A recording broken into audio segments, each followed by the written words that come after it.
दोस्तों, आज फिर एक बार हमारे साथ हैं ग्लोबल गांधी के वैश्विक संयोजक और राजनीतिक टिप्पणीकार श्री विशाल शिवहरे। स्वागत है आपका विशाल जी, नई नमस्कार। नई परख के मंच पर एक बार फिर। हम लोगों ने साथ मिलकर जो पिछला वीडियो बनाया था, वो वीडियो तो आपका बहुत सुपरहिट हुआ। नई परख के दर्शकों ने बहुत बड़े पैमाने पर उसको देखा। लाखों, मतलब मैं मुहावरे में नहीं कह रहा हूँ, वास्तव में संख्या की दृष्टि से लाखों लोगों ने उस वीडियो को देखा, क्योंकि उसके अंदर आपने एक बहुत दिलचस्प किस्म की एक परिभाषा दी थी जेन ज़ी की। जेन ज़ी क्या है? जिन्होंने अभी जंतर मंतर पर एक बहुत बड़ी राजनीतिक लड़ाई जीती। उसको दोहराने से कोई फायदा नहीं, तो खबर के तौर पर पुरानी हो गई है, लेकिन उसका राजनीतिक महत्व अभी भी है। तो अब उसका भारतीय राजनीति पे क्या असर पड़ेगा, मौजूदा सत्ता प्रतिष्ठान पे क्या असर पड़ेगा, मैं तो उम्मीद करूंगा कि आप इसके ऊपर जरूर विचार करें। लेकिन एक और सवाल मेरे दिमाग में है, और हो सकता है दोनों सवाल कहीं जुड़ जुड़ जाएं। एक और सवाल मेरे दिमाग में है कि अमेरिका में इस वक्त डोनाल्ड ट्रंप अपने राजनीतिक जीवन का एक तरह से आखिरी मोर्चे का सामना कर रहे हैं। नवंबर में उनको मध्यावधि चुनाव से गुजरना है, और इसके लिए उनकी ज्यादातर पेशबंदी ऐसा समझा जाता है कि शायद उसी के लिए हुई हैं। उन्होंने ईरान के ऊपर जो हमलों का सिलसिला जारी कर रखा है, उसके पीछे भी यही है। वो दिखाना चाहते हैं कि वो युद्ध जीत गए, उनको कोई हरा नहीं सकता, उनके नेतृत्व में अमेरिका सिरमौर बना हुआ है, वगैरह वगैरह वगैरह। लेकिन जो रेटिंग है, रेटिंग एजेंसियां बता रही हैं कि डोनाल्ड ट्रंप की हालत अच्छी नहीं है। डोनाल्ड ट्रंप की हालत खस्ता है। वो ये चुनाव हार सकते हैं, और अगर वो ये चुनाव हार गए तो फिर वो एक लेम डक राष्ट्रपति बन जाएंगे। एक ऐसा राष्ट्रपति जिसका कोई महत्व नहीं रह जाएगा। अगर लेम डक राष्ट्रपति बन जाएंगे तो उनको उन पर महाभियोग भी चल सकता है, उन पर इम्पीचमेंट भी हो सकता है। जिस पुराने मुकदमे में वो फंसे हुए हैं, वो मुकदमा फिर से उखड़ सकता है, और उनके लिए बहुत समस्याएं पैदा हो सकती हैं। विशाल जी। जी, धन्यवाद, धन्यवाद अभय जी। और बहुत-बहुत शुक्रिया आपको और आपके दर्शकों को वीडियो देखने के लिए। मैंने तो उसमें सच ही बोला था। मैं आपको डोनाल्ड ट्रंप साहब का मिड टर्म और उसके बारे में कुछ बताता हूँ। अभय जी, डोनाल्ड ट्रंप साहब अभी जो मिड टर्म आने वाला है 3 नवंबर को, उसकी तैयारी वो सत्ता में आने के बाद से ही कर रहे थे या उससे पहले से कर रहे थे वो। उन्होंने मेक अमेरिका ग्रेट अगेन एक नारा दिया, उसको मागा बोलते हैं। और उस मागा के ज़रिए उन्होंने अपना एक ऑडियंस बनाया, जो कि उनकी हर बात को सच मानता था। अब सवाल डोनाल्ड ट्रंप साहब की 3 जो बड़ी-बड़ी रेटिंग एजेंसी है अमेरिका की, सीएनएन, फॉक्स न्यूज़, एबीसी, तीनों ने 40 टू 35% डाउन बताया है डोनाल्ड साहब की अप्रूवल रेटिंग, जो बहुत बड़ी बात है। अगर ये मिड टर्म रेटिंग के हिसाब से हुआ तो वाक़ई में डोनाल्ड ट्रंप साहब को संकट का सामना करना पड़ेगा, और उनको जो सबसे बड़ा डर है डोनाल्ड ट्रंप साहब को, वो सत्ता से हटने का नहीं है। डोनाल्ड ट्रंप साहब को 2 डर है। एक तो डर ये है कि उनके सारे झूठ सामने आ जाएँगे, उनके सारे वॉर क्राइम सामने आ जाएँगे, और उनके संग वही होगा जो उनके मित्र नेतन्याहू के संग वॉर क्राइम में हो रहा है। और इस सब को लेके वो डरे हुए हैं कि मैं कैसे सर्वाइव करूँगा इस सब सच को। तो अभय जी, ये जो डोनाल्ड ट्रंप साहब ये लड़ाई लड़ रहे हैं अमेरिका में, वो लड़ाई अब जो वो रोज आके बोल रहे हैं कि हम ईरान से लड़ाई जीत रहे हैं, वॉर जीत रहे हैं, वो इसलिए नहीं बोल रहे हैं कि वो जीत रहे हैं। वो इसलिए बोल रहे हैं कि उनकी जो मागा ऑडियंस है वो सोती रहे, उनको सच का पता नहीं चले। चाहे वो बार-बार ईरान की बात हो, चाहे वो टैरिफ की बात हो, चाहे वो दुनिया पे फिर से टैरिफ लगाने की बात हो, या यूएस की इकोनॉमी की बात हो, वो सारी बातें इसलिए करते हैं जिससे कि उनकी जो मागा ऑडियंस है वो जग के खड़ी नहीं हो जाए। लेकिन सच्चाई कहीं न कहीं से स्लिप होकर निकल ही जाती है, जी। और जब वो निकल के आगे बढ़ जाती है, तो उस जो राइट विंग का जो कम्युनिकेशन मॉडल है, उसको एक ही डर सताता है बार-बार कि हम कहीं अपनी ऑडियंस, जो हमारी अंधभक्त टाइप की ऑडियंस है, जो हमको हमारे अलावा कुछ सुनने को तैयार ही नहीं है, वो कहीं जग के खड़ी नहीं हो जाए। इसलिए वो हर मंच पे आके बातें करते हैं। हर मंच पे आके अनर्गल बातें करते हैं। झूठ तो था ही पहले से ही, लेकिन उन सबको बार-बार रिपीट करते हैं, जिससे कि वो उनकी ऑडियंस कोई दूसरी बात को सुन के और अपने दिमाग में एनालिसिस नहीं करने लगे। ये है असली कहानी, और यही कहानी आपको शायद भारत में भी सुनाई दे रही होगी या दिख रही होगी। जी, जी, जी, बिल्कुल। आप जो कह रहे हैं, उसका बिल्कुल जिसे कहते हैं कि जैसे कि 2 पाले के इधर-उधर 2 हमशक्ल लोग मौजूद हैं। उम, अकेला वो नहीं है भाई जी, उनकी रणनीतियाँ भी सेम है। वो ठीक कह क्योंकि रहे हैं उनकी आप। रणनीतियाँ जो हैं, वो राइट विंग पॉलिटिक्स की रणनीति है और वो एक ही जगह से चल रही हैं दोनों रणनीतियाँ।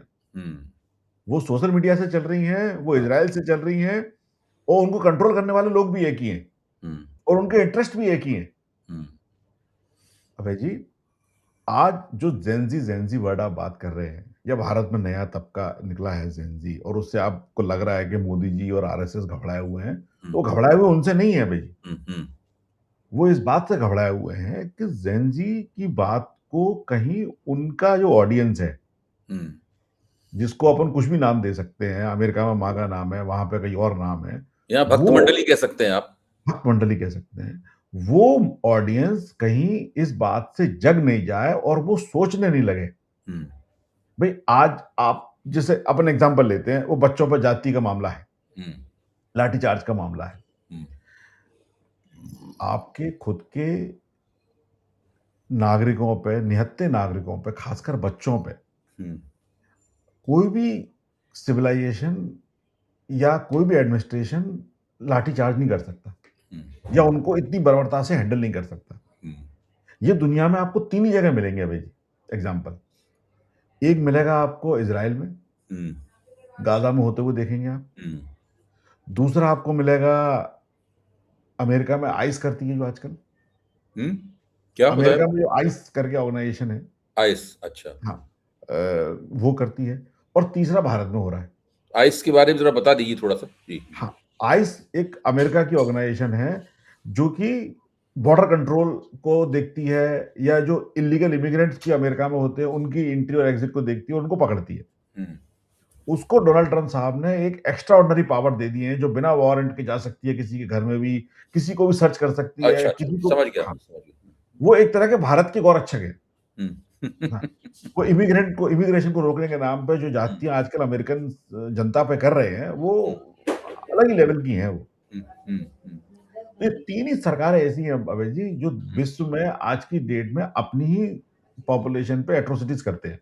हुँ, इस बात से अमेरिका की जनता बहुत क्षुब्ध है, जी। आइस की बात से। सेम प्रॉब्लम इनको लग रहा है भारत में, कहीं किसी तरह से उनकी जो खुद की ऑडियंस है, जिसको भक्त मंडली बोल सकते हैं अपन, वो अगर जग गई हुँ। और उस वो सोचने लगी एनालिसिस करके, तब दिक्कत खड़ी होगी। अभी आज की डेट में तो कोई दिक्कत नहीं है। ये तो विशाल जी आपने बहुत बड़ी बात कह दी, एक तरह की नई बात कह दी आपने। और बात में से बात निकलती है। आप डोनाल्ड ट्रंप का विश्लेषण कर रहे थे और उसमें से निकल आई ये बात, डोनाल्ड ट्रंप जो लगातार झूठ बोल रहे हैं, अनर्गल बातें कर रहे हैं, बार-बार उनको दोहरा रहे हैं, इसलिए दोहरा रहे हैं ताकि उनका जो मागा आधार है, मेक अमेरिका ग्रेट अगेन वाला, यानी डोनाल्ड ट्रंप की अपनी जो भक्त मंडली है, अमेरिकी संदर्भ में उसको मागा बोलते हैं, वो कहीं डोनाल्ड ट्रंप की असलियत की जाँच ना करने लगे। जी। और बिल्कुल। उसी तर्ज पर भारत में जिस चीज़ को जेन ज़ी कहा जा रहा है और जो जिसने अभी जंतर-मंतर पे एक बड़ी लड़ाई लड़ी, तो मोदी जी और भारतीय जनता पार्टी और राष्ट्रीय स्वयंसेवक संघ के मन में कहीं न कहीं ये डर है कि कहीं इस जेन ज़ी के चक्कर में उनकी अपनी जो भक्त मंडली है, वो भक्त मंडली कहीं उनकी असलियत की उन उन उनकी उनकी असलियत को डबल चेक ना करने लगे। डबल चेक नहीं, से अबे डबल चेक की ज़रूरत ही नहीं है।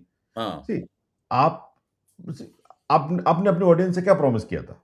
हुँ, कि भारत का रुपया हम ₹45 ले आएँगे, हुँ, किसानों की आमदनी को हम डबल कर देंगे 2022 तक, हुँ, भारत में 1000 या 100 स्मार्ट सिटी बनाएँगे, हुँ, 2 करोड़ रोज़गार देंगे, हुँ, भारत को हम विकसित देश बनाएँगे, ये सब आपने बोला था। हुँ, जब जेन ज़ी के जो माँ-बाप हैं, हुँ, उन्होंने अपने वोट डाला था मोदी जी को 2014 से पहले जब सोचा होगा, हुँ, उन्होंने यही सब बातों में आके सोचा होगा कि यार हमारे बच्चों को जॉब मिल जाएगी इन 100 सिटीज़ में। हुँ, हम ₹45 रो नोट हो जाएगा तो हम अपने बच्चों को बाहर अमेरिका आसानी से पढ़ने भेज देंगे। हुँ, हमको किसानों ने सोचा होगा हमारी इनकम डबल हो जाएगी। लोगों ने सोचा होगा जब किसानों की इनकम डबल हो जाएगी तो हमारी इनकम तो 8 गुनी बढ़ जाएगी। हुँ, ये सब बातें सोच के तो उन्होंने वोट दिया था भाई जी। हुँ, यही बातें माँगा की थी। हुँ, पेट्रोल के प्राइस कम हो जाएँगे, अंडे के प्राइस कम हो जाएँगे, इंटरेस्ट रेट कम हो जाएगा। ये सब बातें वो कर कर चुका था। अमेरिका में मैन्युफैक्चरिंग वापस आ जाएगी, अमेरिका में हर कुछ सस्ता हो जाएगा।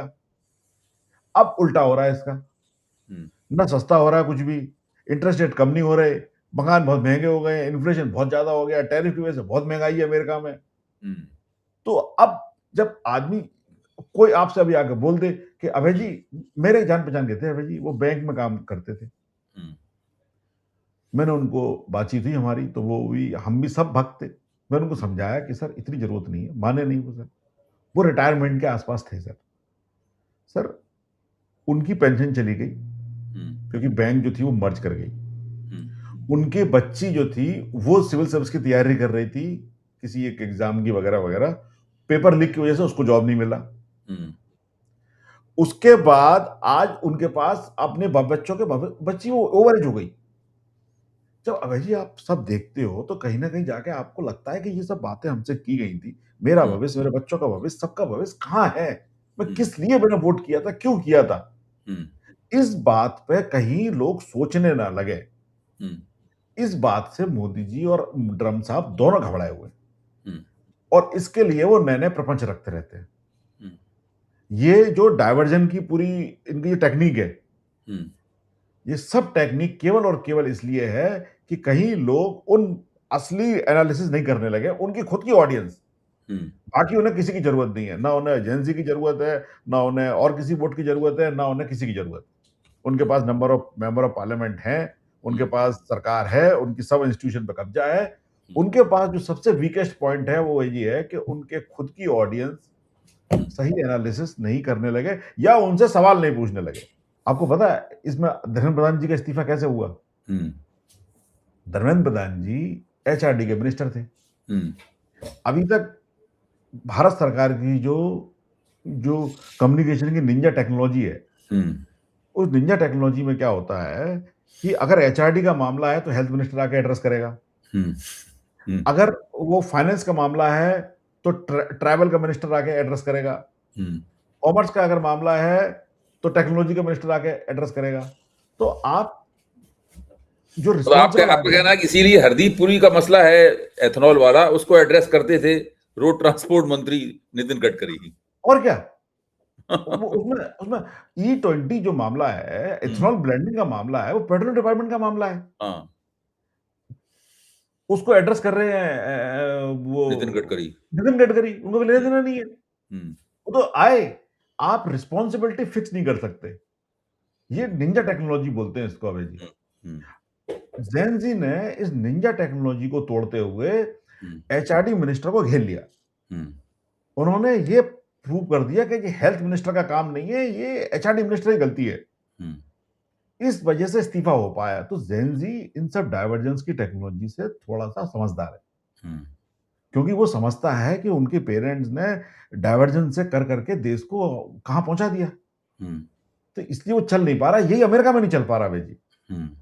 यही दिक्कत अमेरिका में आ रही है, अकेली भारत में नहीं आ रही है, अच्छा, अमेरिका में भी आपने जो दिक्कत है। समानता रखी है ट्रंप की दुर्गति में और मोदी की दुर्गति में, जो समानता रखी है, संभावित दुर्गति भी मैं कहूंगा, हाँ, अभी दोनों सत्ता में हैं और जमे हुए भी हुए हैं सत्ता में, जो मन में आ रहा है वो कर रहे हैं। उसमें एक छोटा सा अंतर मुझे दिखाई पड़ता है, वो मैं आपके सामने पेश करना चाहता हूं। बिल्कुल। वो अंतर ये है कि ट्रंप तो खुलकर अश्वेतों के खिलाफ है। ट्रंप तो खुलकर जो आप्रवासी हैं, बाहर से आए हुए लोग हैं, उनके खिलाफ है, खुलकर खिलाफ है। वहां कोई संकोच नहीं है, किसी किस्म की कोई लीपापोती नहीं है उसमें। बीजेपी लीपापोती का खेल भी खेलती है। बीजेपी एक तरफ तो उन लोगों के वोटों पर टिकी हुई है जो मानते हैं कि इस देश के सभी संसाधन उनके लिए ही होने चाहिए, और उसमें मेरिट का आर्गूमेंट देते हैं, आरक्षण विरोधी तर्क देते हैं, होने चाहिए। साथ में उसे चूंकि वोट चाहिए बड़े पैमाने पर, केवल ऊंची जातियों के वोटों से तो बीजेपी सत्ता में नहीं आ सकती, इसलिए वो दलितों और पिछड़ों को भी एक झांसा देते हैं जबरदस्त कि बीजेपी उनकी भी पार्टी है, उनकी भी पार्टी है और उनको एक पॉलिटिकल प्लेइंग फील्ड देगी। हालांकि धीरे धीरे ये मोह भी टूटता जा रहा है। 2024 के चुनाव में बीजेपी को ओबीसी और दलितों के और आदिवासियों के वोट उतने नहीं मिले थे, इतने बीजेपी ने उम्मीद की थी। अगर उतने वोट मिल जाते तो बीजेपी की सीटें गिरती क्यों? तो बीजेपी डबल गेम खेलती है। ट्रंप डबल गेम कब से नहीं खेल रहा है, ट्रंप खुल के खेल नहीं, रहा है। नहीं हाँ जी, अभय जी, हाँ बताइए। सेम सेम जो अच्छा, भारतीय जनता पार्टी वहां कर रही है, वहां पे आप देख पा रहे हैं, समझ पा रहे हैं। यहाँ पे आपको मैं समझाता हूँ अच्छा, अभय जी। पब्लिकली व्हाइट सुप्रीमेसी को ही सपोर्ट करना, हम्म, प्राइवेटली जो SC ST कम्युनिटी के या जो माइनॉरिटी कम्युनिटी के या ब्लैक कम्युनिटी के लोग हैं यहाँ पे, उनको प्राइवेटली प्रेस करना, उनके लिए काम करना, उनको लफबाजी के बातों में फंसा लेना। यहाँ पे ब्लैक कम्युनिटी ने और लैटिनो कम्युनिटी ने ट्रम्प को बहुत वोट दिए, जहां तक कि इंडिया के कम्युनिटी ने भी बहुत वोट दिए। कमला हैरिस जो थी वो इंडियन थी, इंडियन ओरिजिन की थी वो, उसके बाद भी हार गई वो, बुरी तरह हारी, पूरी तरह हारी। नहीं, ये इनको इन कम्युनिटी ने वोट दिए, वही तिलिस्म नहीं टूट जाए, अच्छा। इसकी चिंता है कि हम आप कर कुछ रहे नहीं उनके लिए, आप इंडियंस को भगा रहे हैं, पीट रहे हैं। कई जी रोज 1 या 2 इंडियन हेट क्राइम का शिकार होकर मर रहा है यहाँ पे, रोज। आप उनको पिटवा रहे हो, आप उनको, आपके पास कुछ देने को नहीं है। अब इंडियन समझ रहा है, लैटिनो समझ रहा है, ब्लैक समझ चुके हैं। यही प्रॉब्लम भारत में फेस हो रही है। आप बंगाल में मछली खा गए, आप नॉर्थ में तो मछली नहीं खा पा रहे, वहां तो आप गाय बचाने की बातें कर रहे हैं। आज मोदी जी न्यूजीलैंड में गए थे, वो मीट एक्सपोर्ट की बात कर रहे थे। भारत से मीट एक्सपोर्ट कैसे हो सकता है? क्या भारत का मीट एक्सपोर्ट बंद हो गया? और खासकर गौ मीट का एक्सपोर्ट तो दुनिया के सबसे बड़े एक्सपोर्टर्स में से एक है बीफ का भारत। फिर कैसे आपने कैसे आप, मैं कह रहा हूं गाय काटने में तो आपका अधिकार नहीं है, मान ली किसी ने काट दी रात को, एक्सपोर्ट तो आप ही करवा रहे हो। आप कैसे, आप एक्सपोर्ट कैसे हो सकता है बिना भारत सरकार की मर्जी के? मैं तो ये समझ में नहीं आ रही भाई। उसमें फॉर्म होता है, उसमें वेरिफिकेशन होता है, नहीं, वो तो भारत सरकार की मर्जी के एक्सपोर्ट कैसे हो सकता है? सही बात है। तो वो अमन कर रहे हैं, हो रहा है एक्सपोर्ट, तो कहीं ना कहीं तो कॉन्ट्राडिक्शन है ही रियलिटी में। यही कॉन्ट्राडिक्शन पब्लिक में जब आने लगता है और लोग सवाल, क्या हुआ?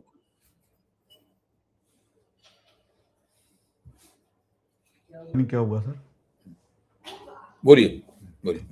सर, जब यही कॉन्ट्राडिक्शन जो है वो एक्सपोज होने लगता है, तब जाके ये दोनों लोग बाहर निकलते हैं और इस तरह की वीडियो बना के आधी रात को देते हैं और इसको स्ट्रेटेजी की तरह बताते हैं। वो ये स्ट्रेटेजी नहीं है, ये रिएक्शन है, अपनी ऑडियंस के पास सच्चाई ना पहुंच जाए उसका।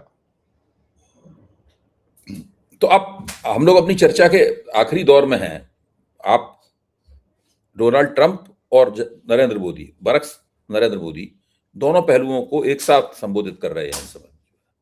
तो डोनाल्ड ट्रंप की रेटिंग एजेंसियां तो साफ तौर पर बताती हैं कि उनका निकट भविष्य खतरे में है, निकट भविष्य खतरे में है और उनको बहुत मुश्किल होगी इस चुनाव में बचने में। और अगर वो चुनाव हार गए ये, तो उनकी राजनीति की एक तरह से इतिश्री हो जाएगी। क्या ऐसा ही कुछ नरेंद्र मोदी के साथ भी घटित होने वाला है, जैसा डोनाल्ड ट्रंप? यहाँ तो कोई रेटिंग एजेंसियां अभी सक्रिय हुई नहीं है और मोदी जी को रेटिंग एजेंसियां दिखाएंगी भी नहीं इतनी, क्यों? यहाँ रेटिंग एजेंसियों का जो काम है वो भी तो सब प्रबंधित होता है, मैनेज्ड होता है। मतलब अबे जी, बिल्कुल आपने सही सवाल पूछा। इन दोनों नेताओं के पास रेटिंग एजेंसी से ज्यादा सोफिस्टिकेटेड टेक्नोलॉजी है और वो टेक्नोलॉजी है डेटा और डेटा एल्गोरिदम्स की। इनके पास सोशल मीडिया कंपनी, इनकी खुद की एप्स, इनके खुद के जो मोदी जी के खुद की ऐप है, कई और एजेंसीज की ऐप हैं जो कि लाइव डेटा देती है और वो लाइव डेटा जो है वो काफी ब्रॉड डेटा होता है, काफी डिटेल्ड माइन्यूट डेटा होता है। क्या चल रहा है, क्या वायरल है, क्या पीक पे है, किस टॉपिक पे बात करना चाहिए, क्या क्या सेंटेंस में बात करना चाहिए, आप बहुत छोटी छोटी चीजों को डिटेल में जाके इसको एड्रेस करते हैं आज के डेटा। मैं आपको एग्जांपल देता हूं। आपने एक बहुत पुरानी किस्सा है, शायद आपको ध्यान हो, कोविड के टाइम में सुशांत सिंह राजपूत की आत्महत्या वाला मामला। वो किस्सा, उसका हत्या आत्महत्या से कोई लेना देना नहीं है। वो केवल और केवल इसलिए प्रचारित किया गया हुँ, कि उस वक़्त जनता बहुत ज़्यादा संकट से गुज़र रही थी। हुँ, सरकार ने और कई तरह के कार्यकर्ताओं ने इस तरह का डिसाइड किया कि हम ये इस मर्डर केस को लेके डायवर्जन क्रिएट कर सकते हैं हुँ। और आज प्रेज़ेंट के मुद्दे से हट के अपन एक अलग मुद्दे पे और डिस्कशन ले जाके खड़ा कर सकते हैं। तो वो उस वक़्त का कौन-सा ऐसा मुद्दा था जो सरकार छुपाना चाहती, जो बता दीजिए ताकि लोगों को याद आ जाए? कोविड के टाइम में लोगों को परेशानी, इकोनॉमिक परेशानी, अच्छा, लोगों को ठीक, मारपीट ठीक, करना, ठीक। लोगों को टीके नहीं मिलना, लोगों को दवाइयाँ नहीं मिलना, लोगों के वो परिजन लोग मर रहे थे। इसलिए इसलिए इस कहानी को बहुत उछालना ज़रूरी था। बिल्कुल, हाँ। आज की डेट में जो मोदी जी ने बोला है हुँ, कि गाली वाली बात बोली है, हुँ, ये गाली वाली बात नहीं है। हुँ, ना इससे वो गाली से अब वो इस बिल्कुल भी छते हुए हैं उनके। हुँ, उनको कुछ प्रॉब्लम नहीं थी गाली से। हुँ, वो क्या करना चाहते हैं इस गाली से, वो 3, 4, 5 काम करना चाहते हैं। हुँ, सबसे पहले तो वो अपनी ऑडियंस के पास ये लेके जाना चाहते हैं कि आप अभी सच मत सुनिए, हमारी बात सुनिए। हुँ, आप ये मत सोचिए और सुन बताएँ आप ये मत सोचिए कि आपके बच्चों के पास जॉब्स नहीं है। हुँ, आप ये मत सोचिए कि आपके बच्चों के पेपर लीक हो चुके हैं। हुँ, उनके पास अब कोई भविष्य नहीं है, ये मत सोचिए आप। हुँ, हुँ, आप इसकी चिंता भी रहने दीजिए। अभी आप इसकी चिंता करिए कि मैं और मेरी माताजी को कुछ बच्चों ने गाली बक दी। हुँ, ये डायवर्जन का तरीका है। हुँ, ज़ेन ज़ी बहुत होशियार है।